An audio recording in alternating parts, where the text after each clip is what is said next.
BBC 방송에 징기스칸에 대한 다큐를 봤는데 오늘 본문을 읽으면서 느낀 것은 징기스칸이 살던 당시 몽골 사회와 야곱이 살던 당시 가나안 사회가 흡사하다는 사실입니다. 우선 부족 사회였다는 점이 흡사하고 유목민이었다는 사실이 흡사하고 중앙 집권 국가가 아직 존재하지 않았다는 사실, 법이라는 것이 아직 존재하지 않았다는 사실, 그리고 오늘날과 같은 윤리제도가 발달하지 않았다는 사실이 흡사하다는 것을 보았습니다. 징기스칸이 몽골을 통일하기 이전에 몽골인들의 삶은 어떠했냐면 부족들이 동맹을 맺을 수도 있고 원수가 될 수도 있습니다. 그래서 부족이 다른 부족을 쳐들어가서 그들을 노략하고 죽이고 그리고 여자들을 납치하고 이런 일이 비일비재했습니다. 징기스칸의 아버지도 그런 식으로 징기스칸을 얻게 되었고 징기스칸도 자기의 아내를 잃어버렸다가 다시 찾은 적이 있습니다. 오늘 본문에 디나에게 일어나는 이 일도 그런 차원에서 우리가 이해할 수 있습니다. 디나가 가나안 여자들이 사는 것을 보러 나갔다가 히위 족속 추장의 아들에 의해서 겁탈을 당합니다. 그 사람의 이름이 세겜인데 이 세겜이 디나를 겁탈합니다. 그런데 그에게 일말의 양심이 있었습니다. 그래서 겁탈하고 여자를 버린 게 아니고 디나를 깊이 사랑해서 그 여자를 자기의 아내로 맞아들이고자 했습니다. 그렇기 때문에 이 책임을 지겠다고 한 것입니다. 자기가 잘못은 했지만 거기에 대해서 책임을 지고 자기가 디나를 사랑하기 때문에 디나를 정식으로 자기 아내로 맡기를 원했습니다. 하지만 디나의 오라버니들, 그러니까 야곱의 아들들이죠. 그들은 이방인을 매부로 맞아들이기를 원치 않았습니다. 또 이방인을 사돈으로 맞아들일 용의가 없었고, 그리고 세겜이 자기 여동생을 범한 것에 대해서 아주 분개했습니다. 그래서 세겜 집안의 남자들에게 뭐라고 말을 했냐면 우리가 사돈을 맺으려면 당신들이 우리와 같이 할례를 받아야 된다. 할례 받지 못한 가족과 우리가 사돈을 맺을 수가 없다. 그래서 세겜 집안의 모든 남자들이 한꺼번에 할례를 받았습니다. 그래서 그들이 아직 아파할 때 야곱의 아들들이 쳐들어가서 남자들을 다 죽이고 부녀자들을 잡아오고 그리고 그 가문을 노략했다. 이것이 오늘 본문의 줄거리입니다. 이 사건에서 우리가 볼 수 있는 것은 어느 누구도 디나를 탓하지 않았다는 사실. 디나의 오라버니들 또 세겜의 가족들 어느 누구도 디나가 오죽 단정치 못하게 행했으면 이런 일이 일어났겠느냐 이런 말을 한 사람이 없습니다. 어느 누구도 디나의 행실에 대해서라든가 옷차림에 대해서라든가 그가 가나안 여자들 사는 것을 구경하러 나갔다가 이렇게 됐다느니 이런 식으로 여성 피해자를 탓한 사람이 한 사람도 없습니다. 여러분 이것이 수천 년 전에 발생한 일인데도 불구하고 남자가 여자를 범했을 경우에 유일하게 책임을 지는 사람은 남자지 여자에게 책임을 묻는 것은 이전에도 행하지 않았던 일입니다. 물론 여자가 행실을 바로 행할 필요는 있겠지만 그건 그거고 남자가 힘으로 여자를 욕되게 하고는 그게 여자가 행실이 정숙하지 않아서 그랬다느니라고 말하는 것은 전혀 받아들일 수 없는 변명이 되는 것입니다. 우리가 그 사실을 본문에서 봐야 됩니다. 디나가 이 가나안 여자들이 사는 것을 보러 나갔다가 이 여자들은 같은 여자들을 보고 싶어 하는 것 같아요. 남자들의 세계에서는 없는 일이. 남자는 남자를 보러 나가지 않습니다.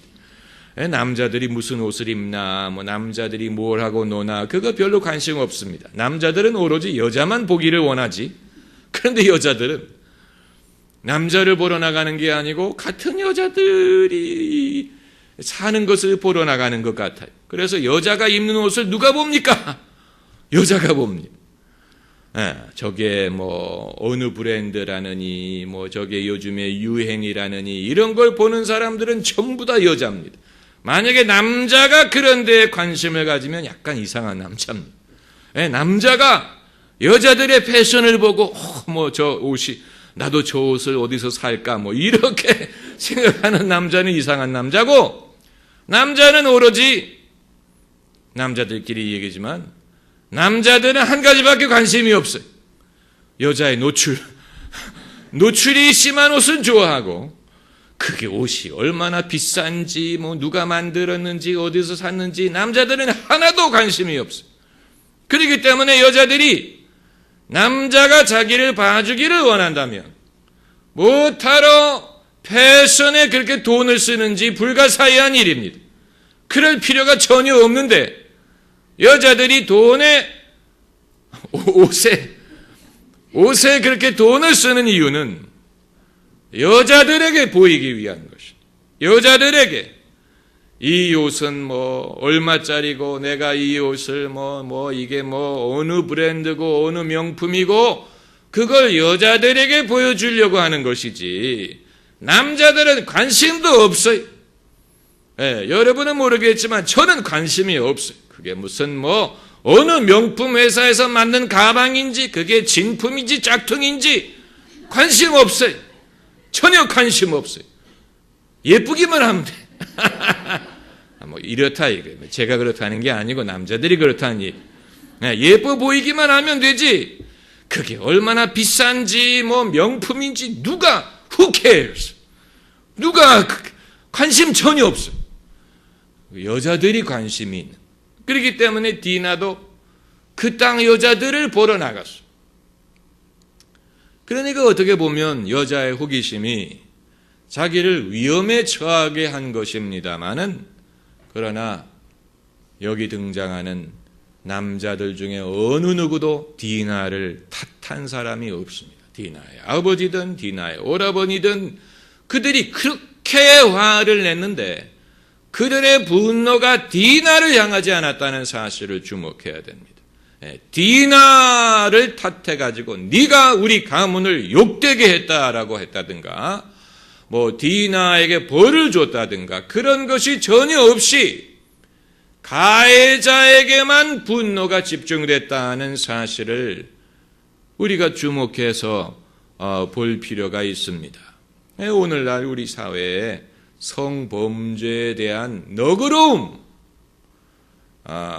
거기에도 사실 문제가 있고 특별히 더 납득이 안 되는 것은 남자가 술 마시고 술 먹고 행한 것에 대해서 너그러운 것입니다. 술 취했기 때문에 그랬다. 아니 그럼 술 취하면 그게 면죄부가 된다는 얘기입니까? 술을 먹은 사람이 잘못이지. 술을 마신 것도 잘못이고 그리고 자기가 술을 마시면 얼마나 짐승같이 되는지를 알면서도 그것을 한 사람이 잘못인데 그게 아니고 술 취한 상태에서 했기 때문에 봐줘야 된다. 이건 이상한 논리죠. 이상한 논리. 술 취한 상태에서 말한 것이기 때문에 봐줘야 되고 술 취한 상태에서 실수한 것이기 때문에 봐줘야 된다. 그건 여러분 그런 술 취한 상태가 되게 한 죄목이 더 나쁩니다. 그 술 취하고 나서 행한 것도 나쁘지만 그렇게 술 취하게 스스로 만든 것을 우리가 잘못된 것이라고 봐야지요. 그러지 않습니까? 요즘에는 이제 우리나라가 음주 테스트를 해서 이 술 취한 상태에서 운전을 하면 운전 면허를 정지시킨다든가 그렇지만 미국 같은 나라에서는 술 취한 상태에서 운전을 했다간 감옥에 갑니다. 거기에서는 아주 엄한 범죄입니다. 왜냐하면 술 취한 드라이버에 의한 사고가 너무 많이 발생하고 사고가 발생하면 엄청난 피해를 끼칩니다. 술 취한 운전자에 의해서 어린아이가 치여 죽는다든가 상대방의 차를 정면으로 충돌한다든가 이런 사고가 많이 발생하기 때문에 미국 같은 데서는 술 취한 상태에서 운전을 했다는 사실 자체가 감옥 가는 것인데 우리나라는 봐주기 문화지. 봐주는 문화예요. 이 성경의 원리가 물론 야곱의 아들들이 한 것은 극단적이고 잘못된 것이지만 적어도 그들은 자기 누이 동생을 탓하지 않았다는 사실을 주목해야 됩니다. 이 피해 여성들은 자기가 피해를 입었다는 것도 굉장히 가슴 아프고 충격적인데 이제 이후에 잘잘못을 묻는 과정에서 쏟아지는 사람들의 질문과 질타에 이중으로 상처를 입습니다. 그러니까 많은 여자들이 피해를 입은 다음에 나서지 않는 이유가 바로 거기에 있는 것입니다.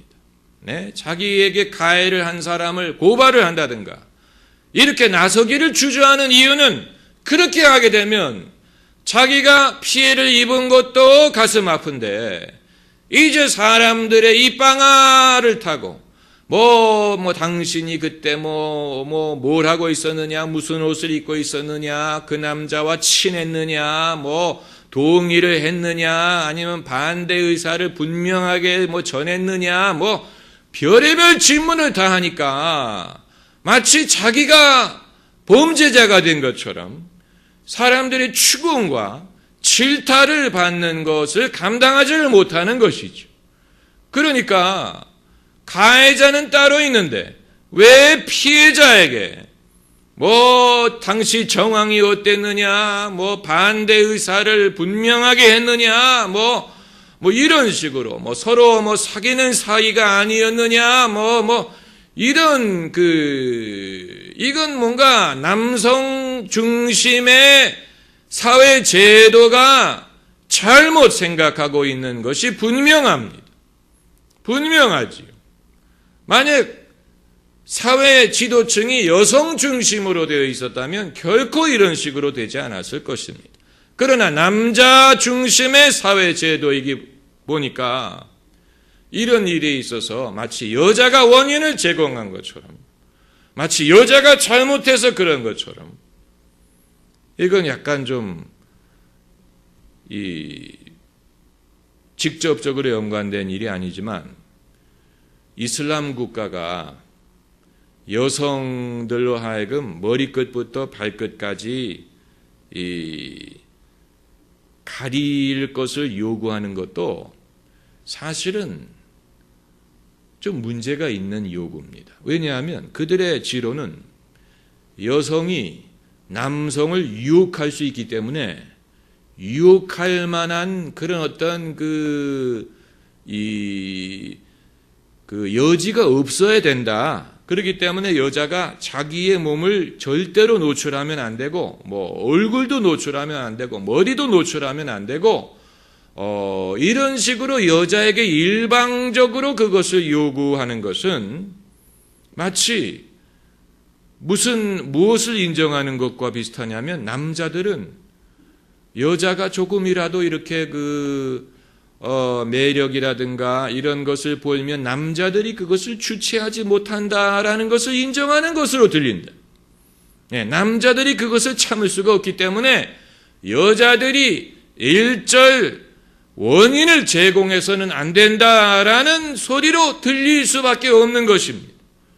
그렇기 때문에 남자들에게 어떤 절제와 남자들에게 어떤 이 도덕을 가르치기보다는 일방적으로 여자들이 운전도 못하게 하고 공공장소에 나오지도 못하게 하고 또 이 이슬람 사원에서 남자와 같이 앉지도 못하게 하고 또 완전히 서로 따로 움직이게 만들고 게다가 얼굴도 몸도 철저하게 가리도록 요구하는 것은 물론 그게 문화다라고 말한다면 뭐라고 말할 수가 없지만 마치 여자들에게 모든 책임이 있고 여자가 남자를 유혹하는 존재고 여자가 그렇게 하면 안 된다고 요구하는 것으로밖에는 들리지 않는다. 남자에게 절제를 가르치지 왜 여자들이 아예 원천봉쇄하는 그런 식으로 하냐는 것입니다. 그렇지 않습니까? 우리가 생각해 보면 남자가 자기가 유혹을 받고 남자가 자기가 절제하지 못하는 문제를 왜 여자에게 떠맡기고 여자가 그렇게 하지 기회를 주지 못하도록 요구하느냐. 그러니까 남자의 연약함으로 인해서 여자들의 자유를 억압하는 것이 되어버리는 것입니다. 남자의 연약함 때문에 여자들의 자유를 억압하고 최근에 사우디아라비아에서 한 여성이 운전을 했다는 이유로 태형을 선고받았죠. 태형은 매로 때리는 것입니다. 공개적으로. 상상을 해보세요. 서울 시내에서 그런 일이 발생한다고 생각해 보세요. 운전을 못해서 맞는 것은 다른 것이죠. 운전을 하도 못해서 맞는 건 저도 찬성할 수 있을지 몰라요. 그러나 운전을 한다는 이유로 여자를 공개적인 자리에 끌어다가 남자가 매로 때린다고 생각을 해보세요. 그런 게 21세기에 상상이 갑니까? 아니, 여자가 갈 데가 있어서 운전을 하고 가는데 그런데 왜 여자에게 운전을 금지하느냐? 여자들이 그런 식으로 왔다 갔다 하면 유혹이 된다느니. 아니, 유혹이 들면 여자가 들지 왜 남자가 그걸 미리 염려를 합니까? 미리 염려를 해서 너 운전하고 돌아다니면 너 이제 유혹이 드니까 매 맞아라. 이건 이상한 논리. 그런데 이제 사우디아라비아도 세계 여론을 의식할 수밖에 없기 때문에 이제 그걸 면제를 해줬죠. 태형을 취소했습니다. 상상을 해보세요. 그게 21세기 있을 수 있는, 그러니까 정말 석유가 나오니까 그렇지, 그 나라가 석유만 없었어 봐요. 사람들이 두 번 눈도 주지 않았을 겁니다. 그런 그 야만적인 사고방식을 여전히 갖고 있는 국가가 석유가 나오니까 떵떵거리고 있죠. 그건 남의 얘기지만, 그 제 사견입니다만은, 그 낙타 타고 다닐 사람들이 석유 나와가지고 그냥 뭐 떵떵거리고 살잖아요. 그러나 그들의 사고방식은 여전히 중세 시대 그때로 돌아가자고 하는 게 그들의 주입니다. 그들의 그 와하비족, 사우디아라비아의 와하비족이 사우디 가문을 도와가지고 이제 아라비아 반도를 통일하게 했지. 와하비족의 입김이 어마어마합니다. 그래서 사우디 그 왕실은 이 와하비족의 비위를 맞춰야 됩니다.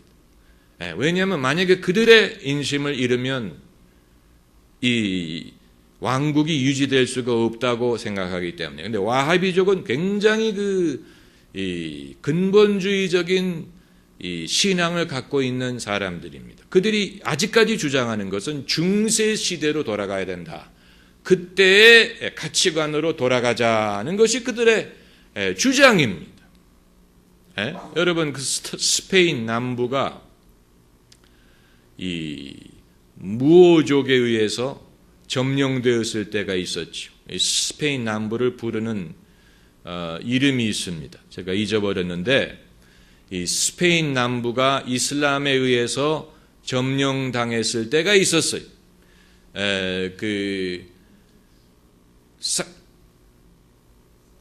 뭐라고 부르지요? 아니요. 사라센이 아니고 산탈루치아도 아니고 뭐 비슷한 이름이에요. 노래 가사에 나와요. 안달루시아. 안달루시아. 와하비족의 이 사람들이 지금까지도 원하는 것은 안달루시아의 그 시대로 돌아가자는 그런 사고방식을 갖고 있는 거예요. 유럽의 이슬람화, 이 서구 문명의 이슬람화를 그들은 아직까지도 그들의 이상으로 삼고 있어요. 그리고 유럽이 이슬람 지배를 받았던 때가 있습니다. 옛날이지만. 그런데 이제 다시 본문으로 돌아오면, 그래서 야곱의 아들들이 이 세겜의 부족의 남자들을 다 죽였어요. 그 사실을 야곱이 알고 못마땅하게 생각했죠. 그런데 못마땅하게 생각한 이유가 뭔지 아십니까?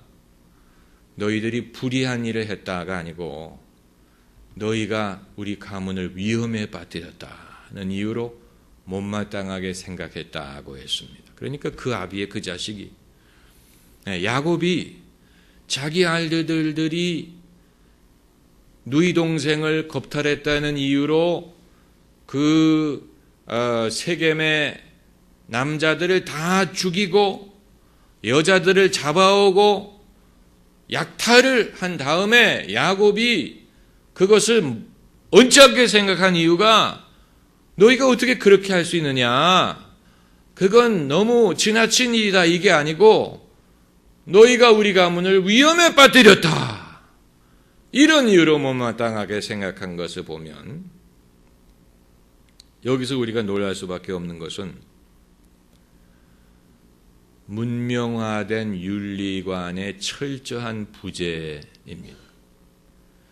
이것이 선민이었는데도 불구하고, 여호와 하나님을 믿는 선민 가정이었는데도 불구하고 이 윤리의식이 아직 발달하지 않고 아주 원시적이고 미개한 방식으로 살고 사고하고 있었다는 것을 볼 수가 있는 거예요. 그러니까 세겜의 가정이 잘못한 것은 뭐 그건 두말할 여지가 없지만, 야곱의 자식들이 행한 이 일도 이건 완전히 도를 지나친 일인데, 그럼에도 불구하고 여호와 하나님을 믿는 그들의 신앙이 이들로 하여금 더 착한 민족이 되게 한다든가 절제하게 한다든가 나이스한 사람을 만들어주지는 못했던 것으로 보입니다.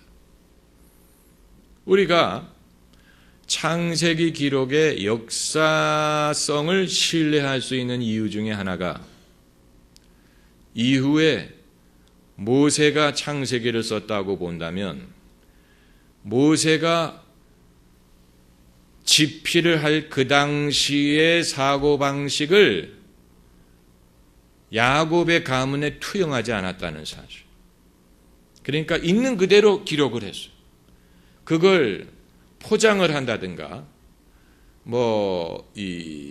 감춘다든가 그런 시도가 전혀 없이 이스라엘 백성이 이후의 관점에서 봤을 때도 부끄러운, 너무 이상하고 불의한 일을 조상들이 했는데도 불구하고 그것을 그대로 기록했다는 것은 이 기록을 우리가 신뢰할 수 있다는 것을 보여줍니다.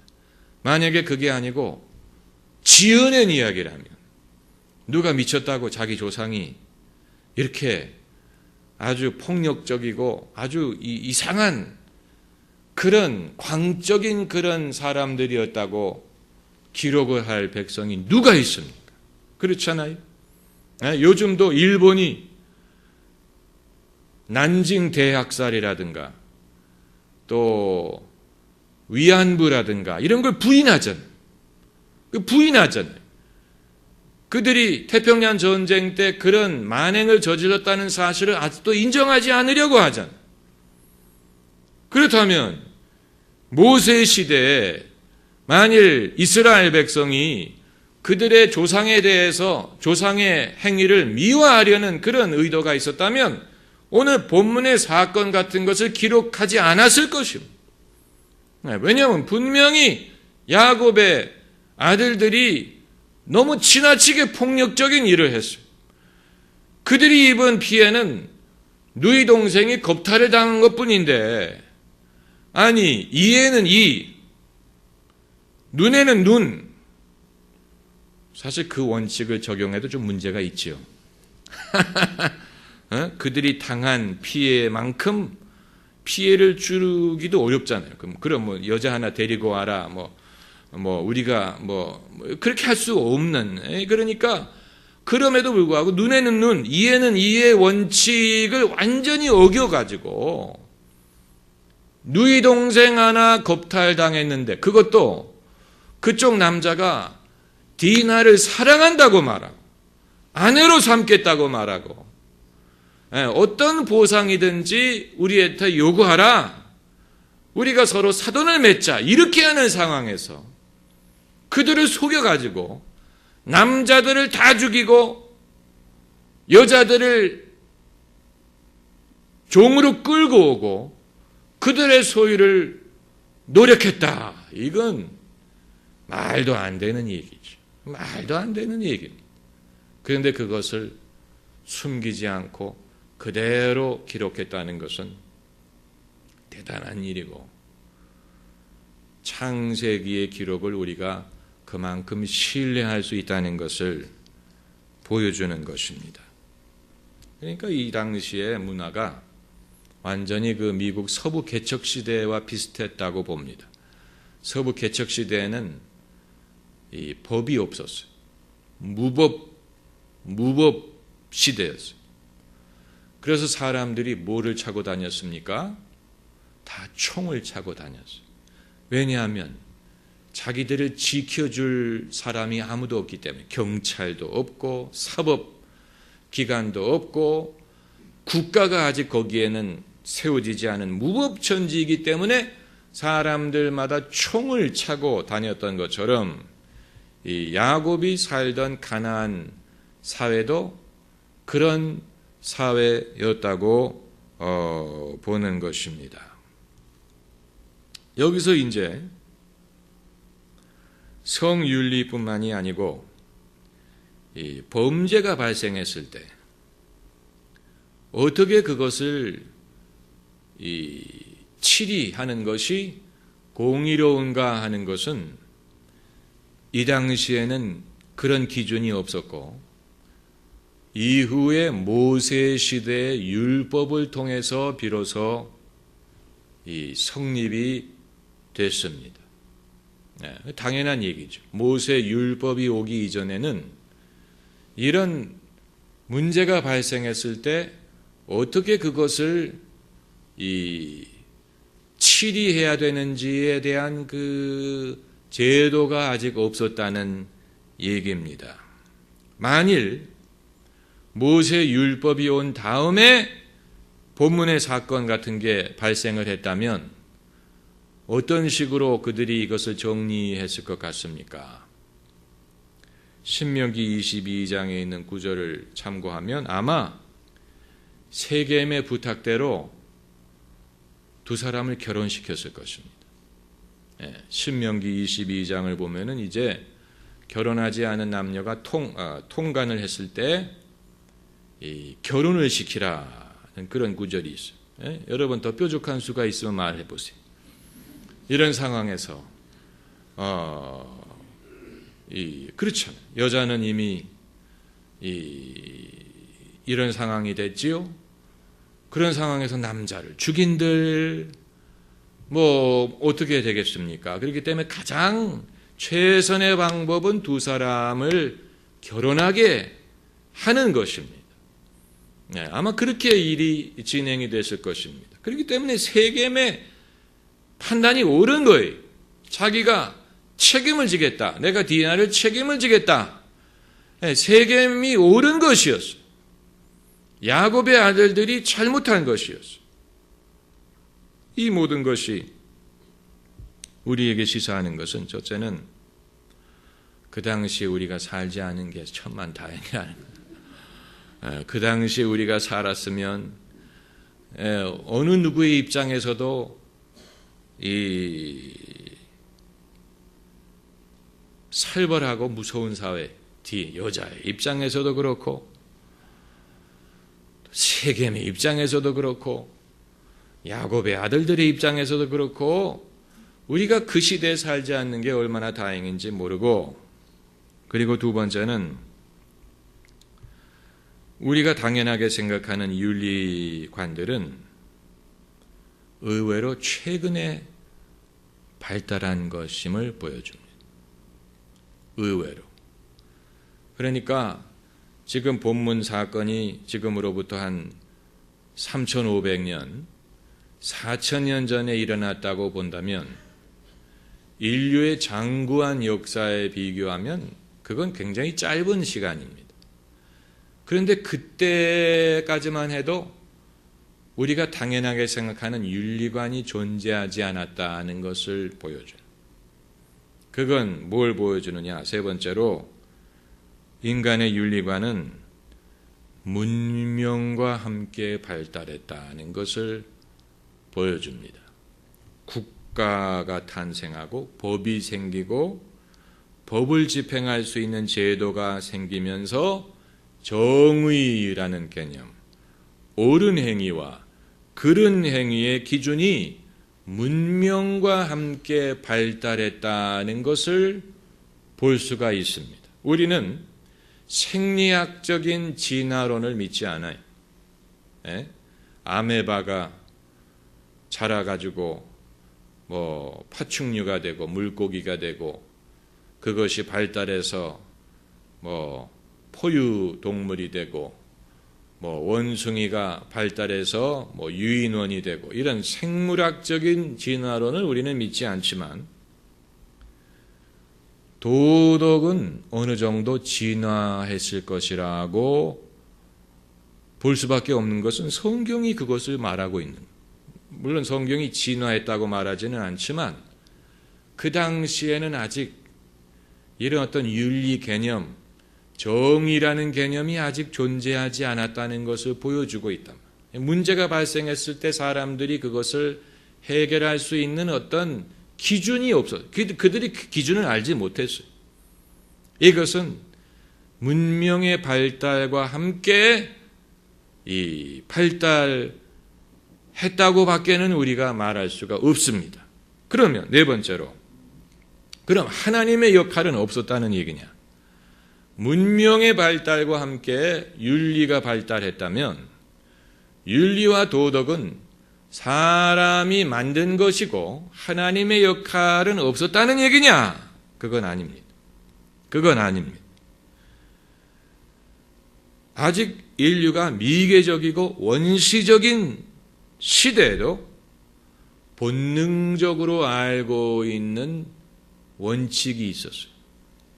본능적으로 미개한 시대든 문명사회든 유대인이든 이방인이든 율법이 오기 전이든 온 다음이든 율법이 있는 사회든 율법이 없는 사회든 간에 모든 사람들이 본능적으로 알고 있는 원리가 하나 있었어요. 그 원리를 예수님이 말씀하셨어요. 그게 바로 누가복음 6장 32절에 있습니다. 우리 다 같이 찾아봅시다. 누가복음 6장 31절 말씀. 예수님이 이 말씀을 하셨어요. 예수님이 정말 그 핵심을 간파하신 것입니다. 모든 율법과 모든 윤리의 핵심을 예수님이 한마디로 간파하셨습니다. 누가복음 6장 31절 같이 읽읍시다. 남에게 대접을 받고자 하는 대로 너희도 남을 대접하라. 이게 바로 황금율입니다. 골든 룰. 황금율이. 이것은 아주 자명한 원리입니다. self-evident, 자명한 원리. 이 미국의 미국의 그 헌법에도 인용된 말이죠. 자명, 우리는 다음 진리가 자명하다고 본다. 생명, 자유, 행복을 추구할 권리. 이것이 이제 자명하다. 이건 모든 사람이 인정할 수밖에 없다는 말입니다. 사람이 누가 그걸 강요한다든가 누가 가르쳐 주지 않아도 사람이 스스로 깨달을 수 있는, 스스로 수긍할 수 있는 원리라는, 그게 바로 자명한 것인데, 원시시대든 미개한 사람이든 간에 모든 사람이 인정할 수밖에 없는 그 가장 근본적인 원리가 바로 이거. 남에게 대접을 받고자 하는 대로 너희도 남을 대접하라. 그 원칙을 세겜이 알았다면 세겜은 디나를 겁탈하지 않았을 것입니다. 또 그 원칙을 야곱의 아들들이 알았더라도 그런 식으로 복수하지 않았을 것입니다. 그러니까 인간의 모순은 아무리 자명한 것이라도 그대로 행하느냐 하는 별개의 문제라는 거예요. 여기에 인간의 문제가 있습니다. 아무리 모든 사람이 인정할 수밖에 없는 것이라도 자기에게 그 일이 일어나면 잊어버려요. 절제를 못하고 자기 자신을 정신을 차리지 못하고 이게 이제 인간의 문제입니다. 참 그래서 인류는 아직도 이 원리를 적용하는 법을 배우고 있다. 예수님은 2000년 전에 말씀하셨지만 우리는 아직도 남에게 대접받기를 원하는 대로 남을 대접하는 법을 배우고 있어요. 이게 어려워요. 그러나 누구든지 이해해요. 그건 그 원리는 누구든지 이해해요. 내가 남들이 나를 따돌리는 것을 원치 않는 것처럼 나도 남을 따돌리지 않아야 되겠구나. 남들이 나에게 친절을 베풀어 주는 것을 내가 원하는 것처럼 나도 남에게 친절을 베풀어야 되겠구나. 그건 모든 사람이 아는데 모든 사람이 그렇게 하느냐? 그건 아니. 참 모순적이. 하나님께서 인간을 심판하실 때 바로 이 기준을 사용하실 것이라고 봅니다. 네가 남에게 대접받기 원하는 대로 남을 대접했느냐. 하나님이 그 기준을 우리에게 제시하실 때 우리는 어느 누구도 변명할 말이 없을 것입니다. 변명할 말이 없어요. 입이 10개라도 할 말이 없죠. 그래서 마지막 날 하나님 앞에서 사람이 말할 수 있는 유일한 말은 나를 불쌍히 여기소서 나는 죄인으로소이다. 이 말 이외에는 하나님에게 할 말이 없습니다. 기도하십시다.